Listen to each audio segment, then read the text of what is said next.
Bom, já há alguns anos eu parei de fazer, publicamente pelo menos, aqueles vídeos de encerramento mensais nos quais eu mostrava os livros que foram lidos a cada mês.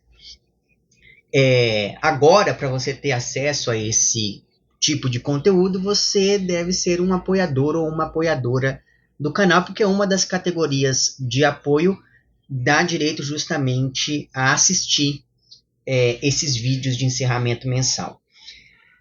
Por outro lado, desde que eu parei de fazer esse tipo de vídeo aqui no canal mesmo, e isso foi acho que em 2020, desde então eu adotei uma outra possibilidade de vídeo para substituir justamente aquele outro tipo, que sempre no final de cada semestre eu venho e mostro a vocês os livros que foram lidos, né?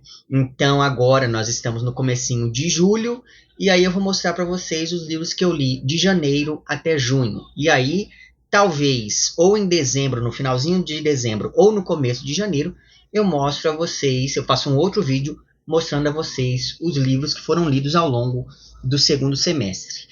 Confesso desde já que já é a segunda vez que eu estou gravando esse vídeo. Eu gravei esse vídeo uma vez, então provavelmente ele vai sair um pouco atrasado.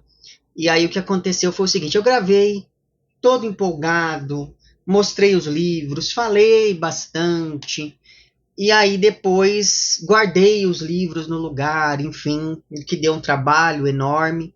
E aí depois, na hora que eu fui editar o vídeo, eu percebi que estava um som completamente ensurdecedor ao fundo. Então dava para ouvir o que eu estava falando, só que ficava música ao fundo. Eu não sei o que aconteceu, eu não me lembro de ter ouvido uma música tão alta assim. Eu me lembro que tinha uma vizinha ou um vizinho aqui, enfim, que estava ouvindo música, mas eu não me lembrava de estar tão alto. E aí isso foi me incomodando de tal maneira enquanto eu estava editando o vídeo, que eu falei, não tem como, eu vou ter que gravar de novo. Então cá estou eu. Isso significa que talvez agora eu não esteja tão empolgado quanto eu estava antes, né? Para poder mostrar esses vídeos para vocês, mas enfim, tudo bem. A gente tenta mais uma vez, espero que agora dê certo. E aí agora, se sair alguma coisa na gravação, acho que é algo do plano espiritual, porque assim eu não estou ouvindo nada. Ou eu é que estou ficando surdo também. Existe sempre essa possibilidade da surdez. Mas enfim. Então eu vou mostrar para vocês os livros que foram lidos ao longo desse primeiro semestre de 2024, mas antes eu vou mostrar para vocês os livros cuja leitura está em andamento. Começando aqui, como vocês sabem, por Paraíso Perdido, do John Milton, que é um livro que nós leremos coletivamente agora, a partir desse segundo semestre do ano. Eu esperava que a leitura, quer dizer, é uma leitura difícil, mas eu esperava uma leitura ainda mais difícil. Então, não sei se é por conta de toda essa fama que se constrói em torno desse livro, mas o fato é que eu estou, de fato, apreciando essa leitura, coisa que eu achei que não fosse acontecer, pelo menos não de início. Enfim, espero que isso se mantenha. O primeiro vídeo, no qual falarei sobre os 2 primeiros livros aqui do Paraíso Perdido, sairá aqui no canal, se tudo der certo, até o fim, não, na última sexta-feira desse mês agora, de julho. Falando aqui em Paraíso Perdido, que é um livro que tem essa imagem do diabo, etc e tal, do Satanás, estou lendo aqui também este livro intitulado O Caso contra Satã, ou O Tribunal de Satanás, ou coisa parecida, que é um romance do Ray Russell, que foi publicado originalmente em 1962. O Russell, para além de ter sido um escritor, ele também foi roteirista, se não me engano, de alguns filmes. Então isso torna a leitura bastante dinâmica. E eu não tinha conhecimento desse livro aqui. Fiquei sabendo dele muito por acaso. E o que me espantou bastante é que aqui nós temos uma história de exorcismo. E isso, 10 anos antes do Exorcista estrear nos cinemas. Então, assim, é muito interessante ver como esse livro aqui ele já apontava para algo que depois o Exorcista faria, né? Então pretendo fazer um vídeo sobre ele também no canal, vale muito a pena. Essa edição que eu tenho aqui é uma edição em espanhol, pena que nenhuma editora brasileira quis trazer o livro para cá, vale muito a pena. Enfim, no ano passado eu fiz a leitura ao longo do mês de agosto, que é o mês em que se comemora o nascimento do Lúcio Cardoso. Eu só fiz vídeos sobre as obras dele, para correr atrás do prejuízo, digamos assim, porque acho que em 2021 eu tinha comentado com vocês que eu queria fazer uma leitura da obra completa desse autor, mas aí acabou que eu não consegui naquela ocasião, e aí eu resolvi distribuir esses livros ao longo desse mês de agosto para eu poder ir lendo aos poucos.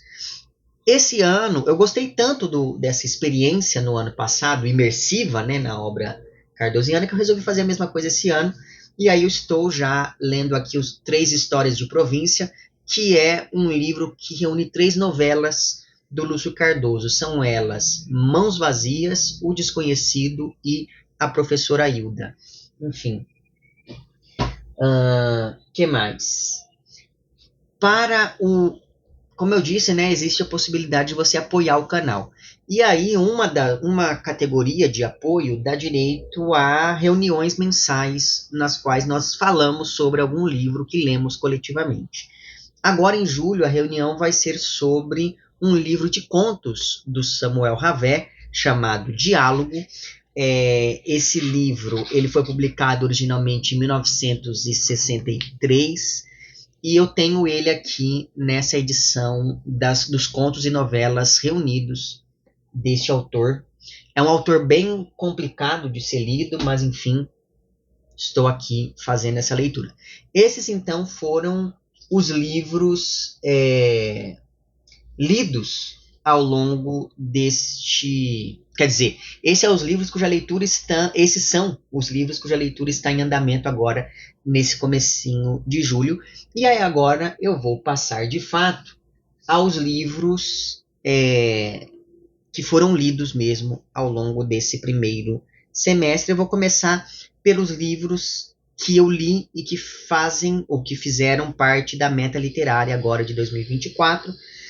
Nem todos têm vídeo ainda no canal, mas espero que eu consiga fazê-los em algum momento do futuro. Mas enfim, então terminei de ler recentemente aqui A Casa dos Espíritos, da Isabel Allende. Ainda não tem vídeo, mas até porque eu terminei de ler faz, sei lá, 15 dias. E ainda estou pensando em como gravar o vídeo aqui para esse livro, mas gostei bastante dele. Terminei a leitura da Mão Esquerda da Escuridão, da Ursula Le Guin, ou Le Guin, que eu já ouvi as duas pronúncias. Ainda não tem vídeo também. Aí tem vídeo já para Não Há Lugar para a Lógica em Cassel, que é um livro excelente do Henrique Villamatas. Entrou para minha lista de leituras favoritas desse autor. Então, fatalmente, ele vai estar na lista de melhores leituras deste ano. Fiz a releitura aqui do Pardal, um Pássaro Azul, da Eloneida Studart, que é um livro que se passa durante a ditadura militar. Tem vídeo para ele no canal. O link estará na descrição. Li aqui O Ventos do Apocalipse, que é um baita romance da Paulina Chiziane, muito embora eu confesso a vocês que eu tenha gostado muito mais da primeira parte do livro do que da segunda, mas ainda assim, por outro lado, a segunda parte é muito mais impactante do que a primeira, mas toda essa preparação chamou muito a minha atenção. Fiz a leitura dos contos aqui de Voladoras, da Mônica Orreda, que é uma autora, já é o segundo livro dela que eu gosto muito, mas eu ainda não gravei nenhum vídeo sobre ela aqui no canal. Mas enfim, eu gostei de todos os contos. Aqui nós temos 1, 2, 3, 4, 5, 6, 7, 8 contos. 1, 2, 3, 4, 5, 6, 7, 8. Exatamente. E o meu favorito foi o Cabeça Voadora, que é um baita de um conto incrível. Fiz a releitura aqui do Homem Duplicado, do José Saramago. Eu lembrava de várias coisas desse livro, mas não me lembrava da ordem em que elas aconteciam, então isso foi um pouco surpreendente, até porque já fazia, sei lá, 10 anos que eu tinha lido esse livro pela última vez. Mas, eu não sei, eu achei esse um livro que em alguns momentos é um pouco gorduroso, sabe? Eu não sei explicar muito bem, pelo menos não agora, o porquê dessa minha impressão, mas ainda assim não é um livro ruim.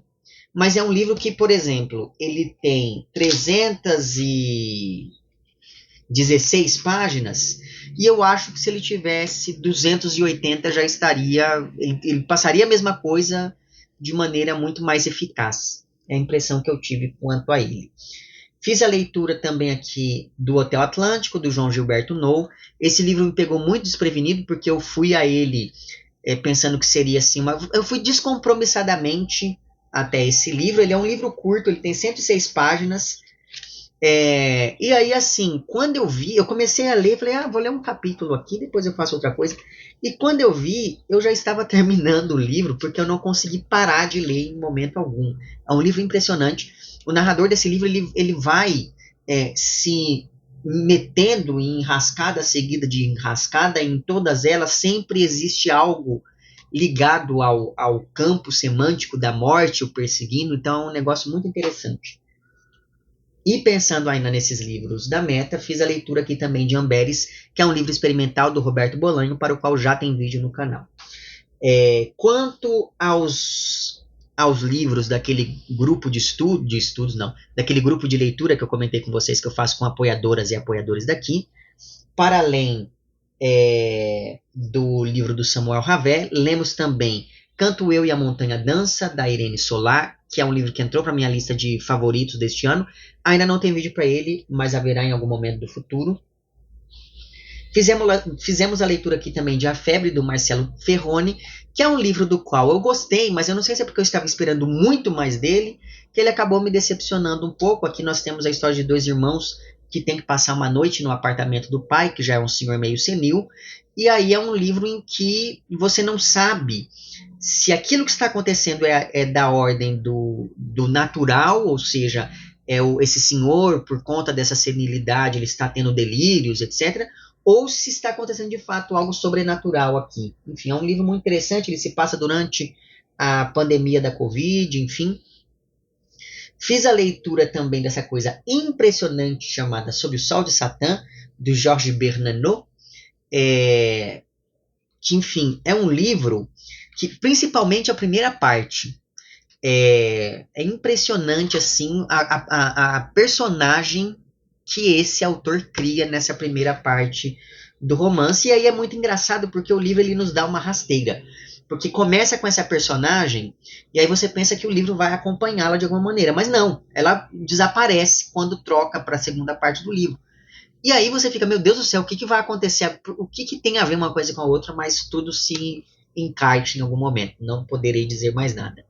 Mas, enfim, é um livro que fala sobretudo do mal, né? Ele me lembrou bastante, em certo ponto, do Salmo, do Friedrich Gorenstein, que esse aqui é um romance impressionante também, no qual o mal, ele aparece às vezes não personificado, mas mesmo quando não existe uma personificação do mal, você percebe essa sombra da maldade encobrindo todas as coisas. Então é um livro muito interessante. E também fizemos a leitura aqui de Não Me Abandone Jamais, do Kazuo Ishiguro, e eu me reconciliei com este livro. Quem acompanha o canal aí há algum tempo deve se lembrar que em 2017, quando o autor ganhou o Nobel de Literatura, eu fui ler esse livro e, contrariando o título, eu o abandonei. Eu não estava gostando, mas aí agora, com essa releitura, eu gostei não do romance em si, mas de toda a discussão que ele levanta sobre o que é a humanidade, sobre questões éticas ligadas à clonagem, enfim, é um romance de ficção científica, mas que se passa no passado e não no futuro.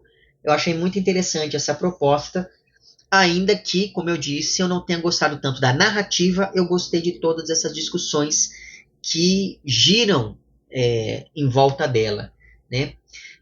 Agora eu vou mostrar a vocês os quadrinhos e mangás e um livro ilustrado que eu li agora ao longo desse primeiro semestre.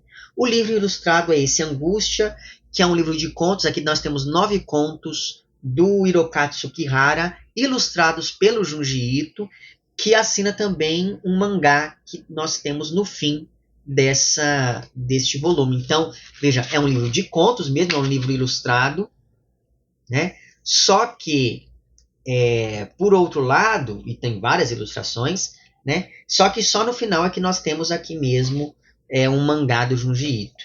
Enfim, são contos de terror japoneses. Me fez lembrar bastante daquele Contos de Horror da Mimi, se não me engano, que, se não me engano também, foi escrito pelo próprio Hirokazu Tsukihara, não sei.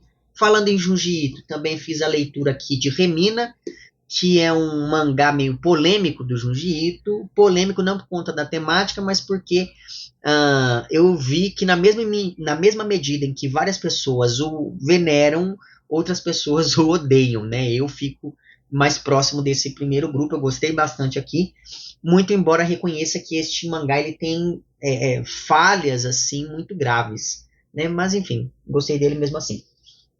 E ainda falando do Junji Ito, eu fiz a leitura aqui dessa adaptação dele para O Declínio de um Homem, do Osamu Dazai. Gostei bastante deste mangá, assim como gostei também lá. Se bem que eu gostei mais do mangá do que do romance, né? Mas enfim, tem vídeo para ambos no canal.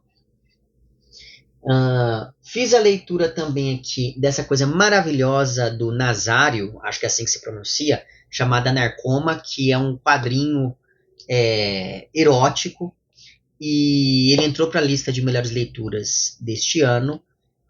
E fiz também a leitura aqui desse O Estranho Conto da Ilha Panorama, do Suehiro Maru, que é uma adaptação que ele fez de um livro do Edogawa Rampo. E aí o que acontece? Eu já gravei um vídeo falando sobre esses dois quadrinhos aqui no canal. Só que esse vídeo ainda não saiu. Por quê? Porque com esse vídeo eu pretendo inaugurar aqui, de certa maneira, uma discussão que parte de uma questão ligada à sexualidade e vai evoluindo e ganhando outros contornos que eu não vou revelar aqui quais são, mas eu pretendo lançar esses vídeos todos de uma vez, assim, em sequência, porque senão começa a discussão em um, aí depois se não der para eu gravar o outro, vai demorar muito tempo, enfim.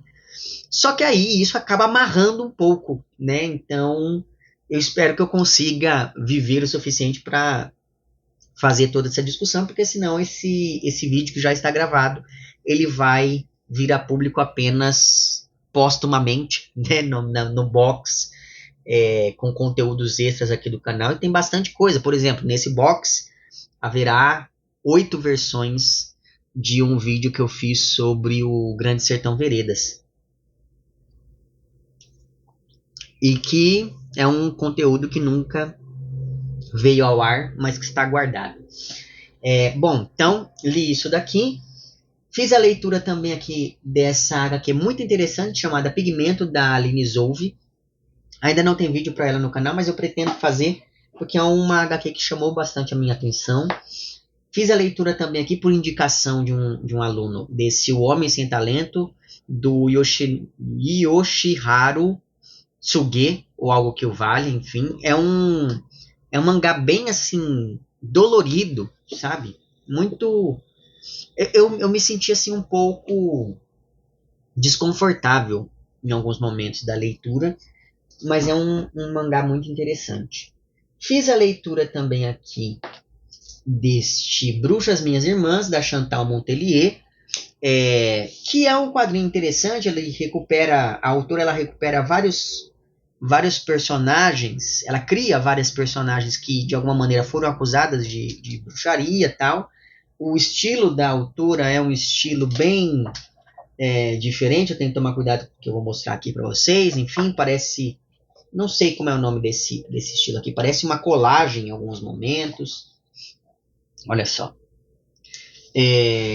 Só que ao mesmo tempo teve algo aqui que foi uma HQ que eu tinha tudo para gostar, porque ela fala de temas que me agradam, ela tem personagens interessantes, só que ao mesmo tempo não foi, sabe assim, quando não vai a coisa, que é uma pena.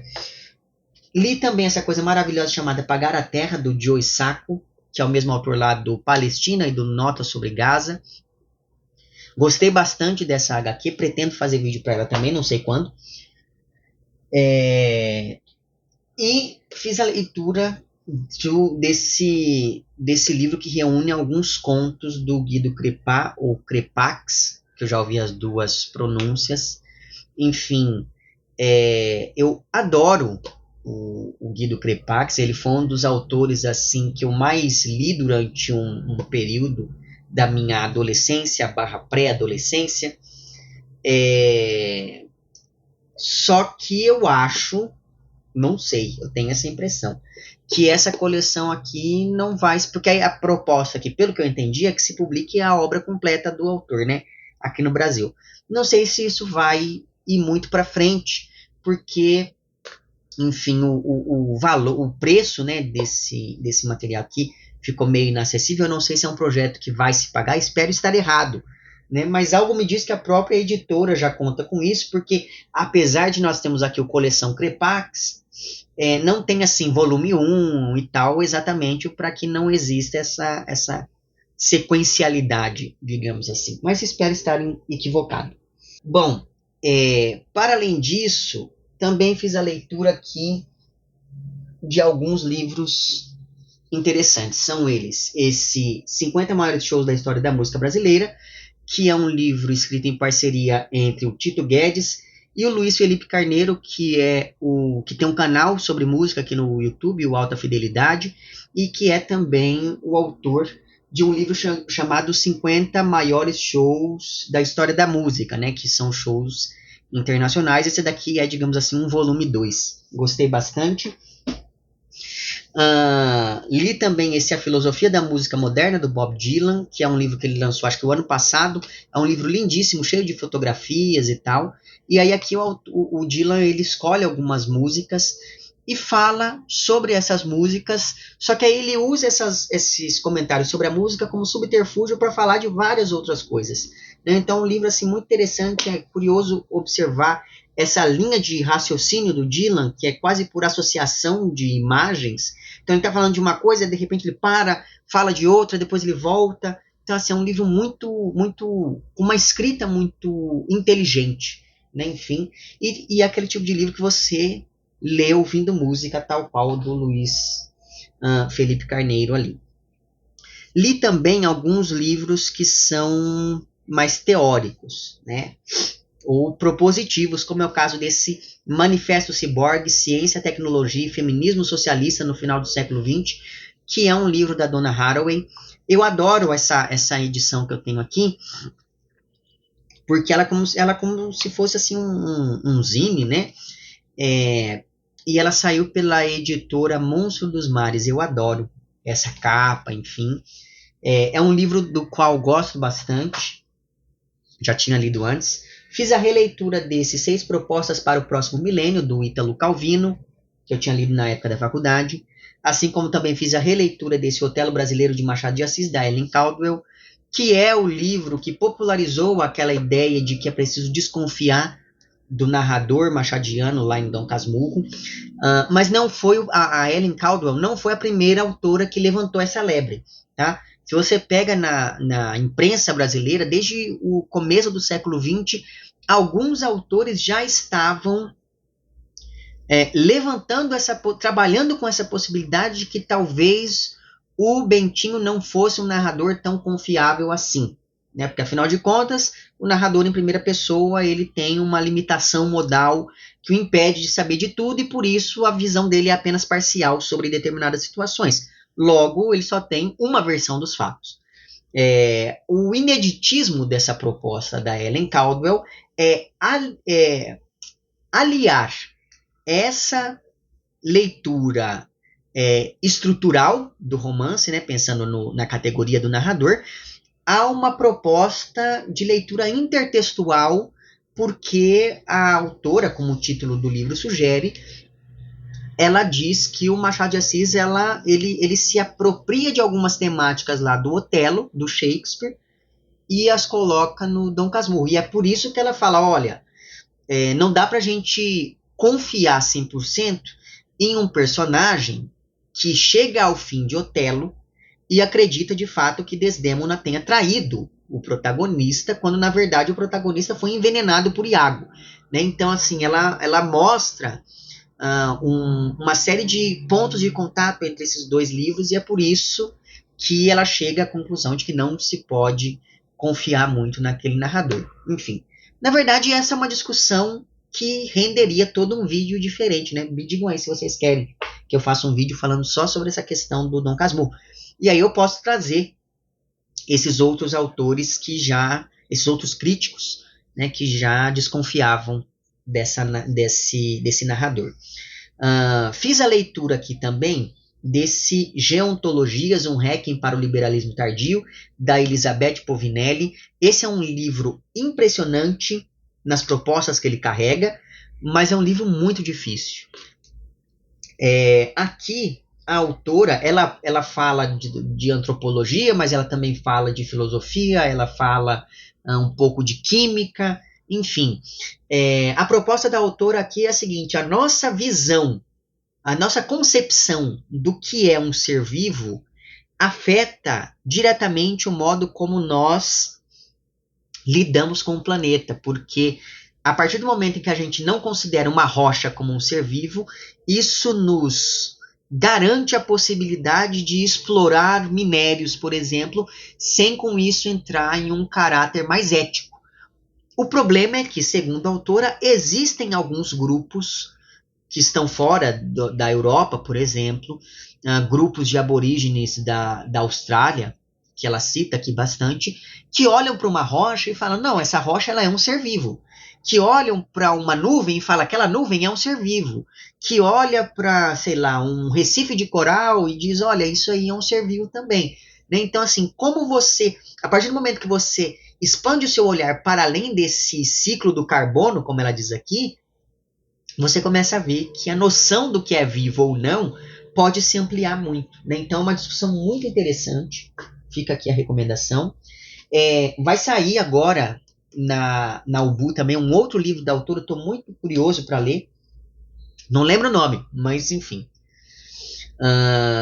Li também, fiz a releitura aqui da Poética, do Aristóteles, e do Conceitos Fundamentais da Poética, do Emil Steiger, que são 2 livros que eu tinha lido na época da faculdade, e que são livros que eu fiz a releitura justamente pensando lá no Paraíso Perdido, do Milton, porque eu pretendo aqui, enfim, pelo menos no primeiro vídeo dessa série, eu pretendo falar um pouquinho sobre o gênero épico, que é justamente a abordagem tanto do Steiger quanto do Aristóteles aqui. Então, como eu pretendo falar um pouquinho sobre esse gênero épico, a partir lá do Paraíso Perdido, eu resolvi fazer a releitura desses 2 livros. Se bem que o Paraíso Perdido não é assim uma épica nos moldes, sei lá, do Homero, mas ainda assim. Bom, fiz a leitura aqui também desse ensaio interessantíssimo chamado O Homem Não Existe, Masculinidade, Desejo, Ficção, da Lígia Gonçalves Diniz. Esse é um livro que tem uma proposta interessante, porque a autora ela pega vários textos da literatura, da psicanálise, da filosofia, ela pega músicas do Bob Dylan, enfim, e a partir desses textos ela tenta entender como esse mundo ocidental foi construindo uma determinada ideia do que é o homem, né? Que é uma inversão, né? Porque geralmente o que nós temos em termos históricos são homens refletindo sobre o que é a mulher, né? E aqui a autora ela faz o contrário, e é um livro assim, muito engraçado em vários momentos, ela tem uma escrita muito leve, enfim, fica aqui a minha recomendação. Talvez esse livro ele apareça em algum vídeo que eu vá fazer aqui no futuro, tá? Aí eu falei para vocês daquela HQ da Montalier, né? O Bruxas Minhas Irmãs, é Montalier o nome da autora? Não me lembro. Deixa eu ver aqui.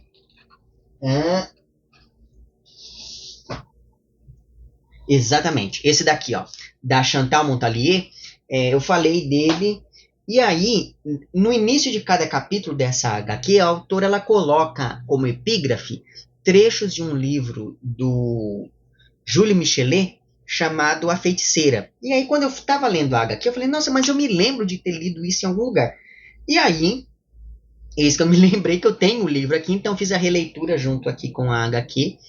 Né? Esse daqui é um livro, eu não me lembro da época em que ele foi escrito. Eu não sei se ele foi do século XIX, tá? enfim, aqui o autor ele recupera historicamente a formação dessa ideia do que é a feiticeira, enfim. Muito interessante esse livro.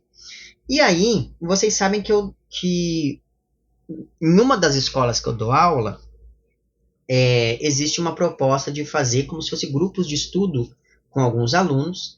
E aí, no começo deste ano, uma das pessoas desse grupo de estudos quis fazer um trabalho sobre aquele livro do Stephen King chamado A Hora do Lobisomem. E aí eu li aquele livro também, ele vai aparecer daqui a pouco.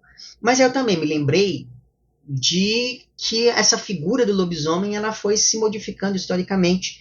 E aí isso me levou a reler aqui o Livro dos Lobisomens, do Sabine Baring-Gould, que é um livro que foi escrito no século XIX, que tenta olhar cientificamente, entre muitas aspas, para essa mitologia do lobisomem em vários países da Europa. E também me lembrei dessa coisa maravilhosa chamada Lobisomem, Assombração e Realidade, da Maria do Rosário de Souza Tavares de Lima, que observa a variação brasileira da mitologia do lobisomem. Porque, por exemplo, aqui no Brasil não existe lobo. Então o lobisomem brasileiro ele não vira metade homem, metade lobo. Ele vira metade homem, metade bezerro, metade homem, metade cavalo, metade homem, metade porco, e por aí vai. É um livro muito interessante, vale muito a pena. Ele é curtíssimo, ele tem, sei lá, 93 páginas. É um livro que tem algumas ilustrações também, só não sei se ele é fácil de encontrar. Se vocês quiserem, também um dia eu faço um vídeo falando só sobre essa variação brasileira do mito do lobisomem. E aí agora eu vou mostrar para vocês os livros literários que eu li ao longo desse trimestre, que não tem a ver lá com o grupo de leitura do Apoia-se, nem com a meta literária, enfim. São eles então: A Revolta dos Bichos, do Mykola Kostomarov, que é um livro que saiu pela editora Herculano. Esse daqui é um conto que foi escrito, acho que no final do século XIX, início do século XX, e que é muito parecido com A Revolução dos Bichos, do George Orwell. E aí eu já falei isso em outras ocasiões, mas eu acho muito engraçado como vira e mexe aparece assim algum livro que é muito parecido com alguma coisa do Orwell, né? Enfim. Por mais que seja assim, é quase impossível que ele tenha entrado em contato com esse texto, mas enfim. Fiz a leitura também aqui de 3 livros do Lord Byron. São eles este livro de poemas, o Manfredo, que é um poema dramático, e Caim, um mistério, que é outro, é um texto mais teatral também. Enfim, e aí eu não sei se eu faço aqui algum vídeo falando um pouquinho dessas obras desse autor, mais ou menos como eu fiz lá com o Rimbaud em 2020, né, que é um vídeo que eu gostei bastante de ter feito. Não sei se eu faço a mesma coisa aqui com o Lord Byron, estou pensando a respeito disso. Depois que eu li o Não Abandone Jamais, do Kazuo Ishiguro, eu fiz a leitura aqui desse A Fêmea Sintética, do Herbert Daniel, que é um livro de ficção científica, ou, como diz o autor aqui, de ciência fictícia brasileiro. É um livro experimental, é um livro que esse experimentalismo falha em alguns momentos, mas ainda assim é um livro interessante, porque ele fala sobre um cientista que quer construir uma mulher, né, indo ali na direção contrária lá do Homem Não Existe. Mas enfim, então é um livro muito interessante por conta disso. Esse Herbert Daniel, ele caiu meio no esquecimento, mas ele é um autor muito importante, uma figura muito importante para o movimento LGBTQIAPN+, para o movimento das pessoas que defendem os direitos de quem possui o vírus do HIV. Ele é importante por conta do contexto da ditadura militar no Brasil. Ele foi exilado, ele fez parte do grupo em que estava também a Dilma Rousseff. Então, assim, é um sujeito muito importante e que desapareceu da história brasileira, né? Acredito eu que muito porque, primeiro, ele era um guerrilheiro gay, mas também porque depois de ter voltado do exílio, descobriu que estava com a AIDS, enfim. Né? Tem uma biografia dele muito boa, cadê? que se chama, ali ó, é uma biografia, tem tradução pro português, do James Green, que é um autor, acho que estadunidense, e o nome do livro é Revolucionário e Gay, A Vida Extraordinária de Herbert Daniel. Saiu pela Civilização Brasileira, não sei se é fácil de encontrar, mas fica aqui a sugestão. Então tenho aqui, eu li aqui A Fêmea Sintética, li também este Arbórea, que é um conto, não sei se é um conto ou se é não, é mais um conto mesmo, porque essa edição que eu tenho aqui é uma edição que ela tem 77 páginas, só que essa edição ela tem o texto em português, em francês e em inglês, enfim. E que é um conto que fala sobre um mundo no futuro meio, não sei se distópico é a palavra, mas enfim. Esse livro ele vai aparecer em algum vídeo do futuro. Eu não vou falar só dele, mas vou falar dele também. Aí eu fiz a leitura aqui, como eu já adiantei, né, do Declínio de um Homem, do Osamu Dazai, tem vídeo para ele no canal, no mesmo vídeo em que eu falo lá do mangá do Junji Ito. Fiz a leitura também aqui de Autobiografia do José Luiz Peixoto, que é um livro que eu gostei bastante porque ele tem um caráter que eu acho interessante, né? Que é um livro que fala sobre outros livros, um livro que fala sobre um autor que é o José Saramago, né? Como sugere a capa, e que é um livro que ele embaralha um pouco as fronteiras entre o que é o real e o que é o fictício aqui, então achei muito interessante. Fiz a leitura também aqui do Último dos Copistas, do Marcílio França Castro, tem vídeo para ele no canal, gostei bastante desse romance. Recentemente terminei a leitura aqui do Vento Vazio, da Marcela Dantes, é o terceiro romance da autora, se não me engano, vai ter vídeo para ele em breve no canal, talvez na semana que vem. Reli aqui O Dia Mais Longo de Teresa, da Elisa Lispector. Estou até tomando cuidado, porque durante essa minha releitura eu descobri que o meu livro ele está praticamente se desfazendo, então vou ter que comprar outro e deixar esse aqui quietinho no canto dele, porque, enfim, não vai dar mais para ler ele não, o que é uma pena, porque eu gosto muito desse romance.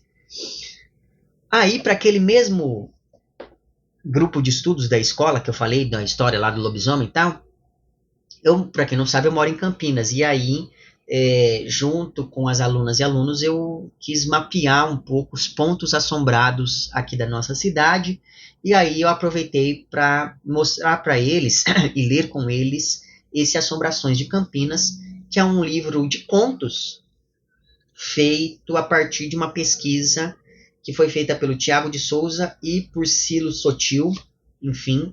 E aqui, assim, tem um conto, e aí, a partir desse conto, se fala de um determinado ponto assombrado da cidade. Então, é um livro bem legal para se trabalhar na escola. Se você aí, por algum acaso, é professor e mora em Campinas também, fica essa sugestão. Fiz a leitura aqui, pensando ainda nesse grupo, né? Como eu já adiantei também, da Hora do Lobisomem, do Stephen King, que é um livro muito interessante, ele se constrói como um calendário, né? Achei bem legal. E reli também O Lobisomem, Contos Folclóricos, do Herberto Salles. Aqui nós temos vários contos que falam do lobisomem, do caipora, do curupira, do saci, do boto cor-de-rosa, enfim. Aqui, por exemplo, o lobisomem brasileiro, né? Ele é metade humano, metade bezerro, se não me engano.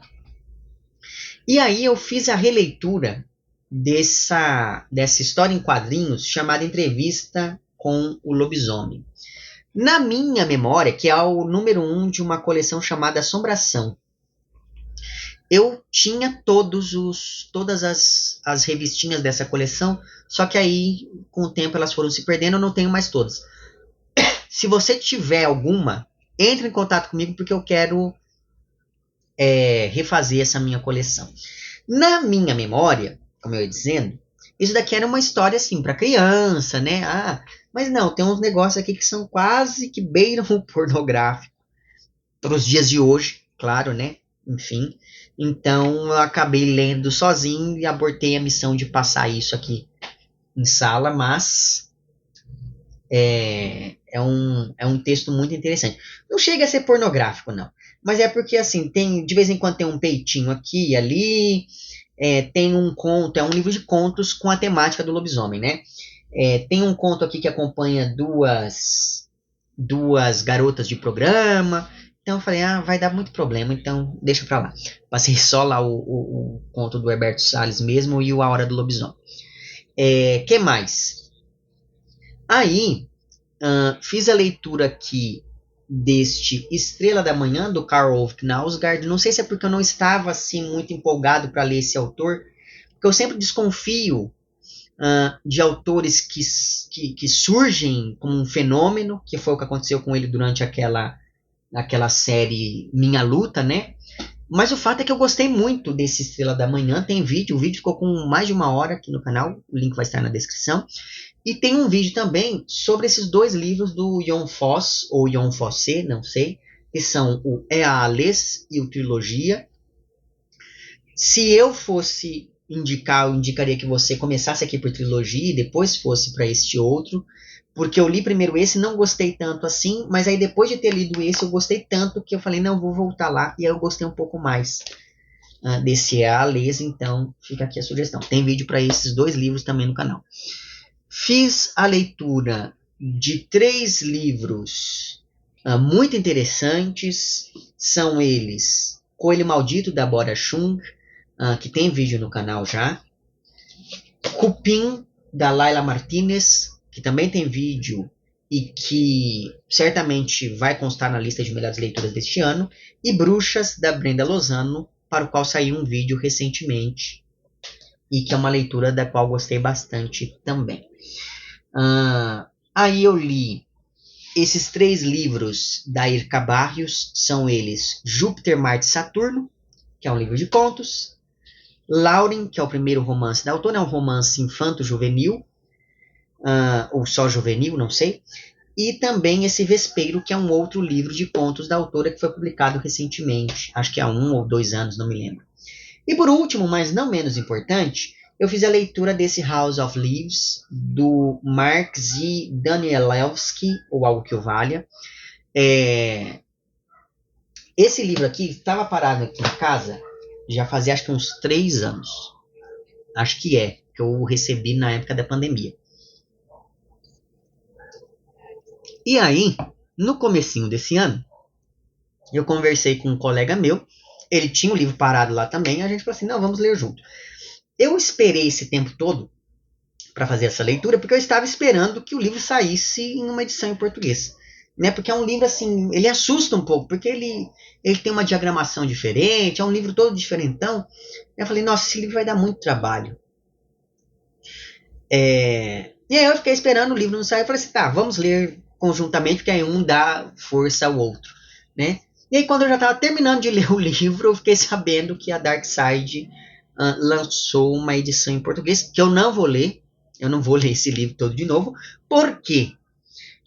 Porque o livro nem é tão difícil assim, ele não é tão complicado assim, e na verdade é um livro interessante, mas ele não é um livro excepcional como as pessoas dizem por aí, né? Quer dizer, ele tem uma proposta interessante, ele tem uma estrutura que me agrada, que é o livro dentro do livro, né? Essa coisa que também confunde ficção e realidade, isso me interessa. Só que ao mesmo tempo, tem momentos aqui que me parece que o experimentalismo pelo experimentalismo, não tem assim um fim útil algumas das decisões tomadas pelo autor, mas enfim, quem sabe um dia eu faça um vídeo para ele aqui no canal, né? Porque tem isso, tem alguns desses livros que eu mostrei aqui para vocês, agora já acabou, que eu quero muito fazer vídeo, né? Mas tem alguns outros que eu fico pensando, mas eu não tenho muito o que dizer sobre um livro ou outro, né? Não sei se eu tenho algo, muito provavelmente, porque agora eu não sei, não estou acompanhando. Mas muito provavelmente agora já deve ter 50 milhões de vídeos sobre aqui o House of Leaves, né? Eu não sei se eu vou ter algo muito assim inovador a acrescentar, mas quem sabe um dia eu faça um vídeo aqui para ele, certo? Enfim, então isso foi tudo que eu li ao longo deste primeiro trimestre. Já tenho aqui alguns livros que certamente se tornaram melhores leituras neste ano, né? São lá o Canto Eu a Montanha Dança, o Sob o Sol de Satã, o Não Há Lugar para a Lógica em Cassel, o Caso contra Satã, lá do Ray Russell, enfim, o Anarcoma, do Nazário, o Cupim, da Laila Martínez, enfim, existem aqui alguns livros. O Vento Vazio, da Marcela Dantes, também é um forte candidato a estar na lista de melhores leituras, porque eu gostei muito daquele livro, é um romance assim, impressionante. Enfim, então aqui eu já tenho uma base, mais ou menos, né, de como será o vídeo de melhores leituras deste ano. Fica aqui a minha questão. Você já sabe quais foram as suas melhores leituras até agora, em 2024? Diga aí nos comentários. Diga também se você tem o hábito de marcar suas leituras. Enfim, é isso. Eu vou deixar na descrição os links para esses vários vídeos que eu fui citando e vou deixar também o link para o meu perfil no Apoia-se. E assim, caso você queira e possa contribuir financeiramente com este meu conteúdo aqui, é só você entrar em contato com os planos de apoio e também com as recompensas equivalentes a cada um deles. Fica aqui o meu agradecimento às pessoas que já apoiam, e se você quer fazer isso, mas que não pode ou mesmo não quer fazê-lo financeiramente, é só você mostrar para o algoritmo aqui do YouTube que o meu conteúdo é de algum modo relevante. Então curta o vídeo, compartilhe, comente, etc e tal. Certo? Esse canal ele só pode existir comigo fazendo 4 vezes o mesmo vídeo, ou no caso aqui 2, né? Porque existe sempre esse retorno de vocês. Então fica aqui o meu agradecimento a todas e todos que contribuem para a manutenção deste canal. Certo? Vemo-nos então nos próximos vídeos e um amplexo.